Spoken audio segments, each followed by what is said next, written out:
Həqiqətən bəzi şeylər var ki, bizim əlimizdə deyil. Amma mən bunu sidq ürəklə deyirəm, təmiz ürəklə deyirəm. Hər zaman xalqım üçün, vətənim üçün, torpağım üçün canımla, qanımla keçməyə hazıram.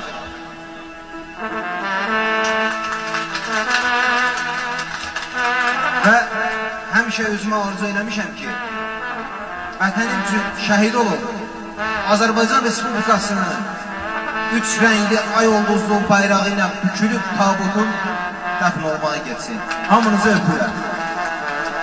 Get öpürəm səni mən.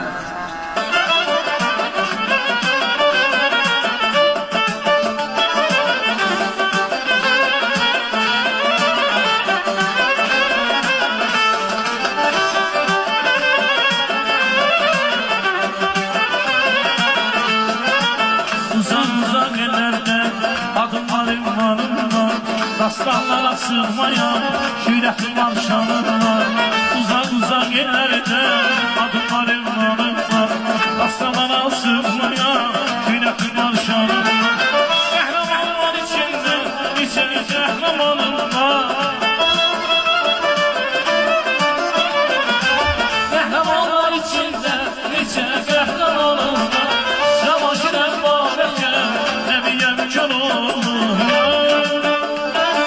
Azerbaycan oluya, Azerbaycan oluya.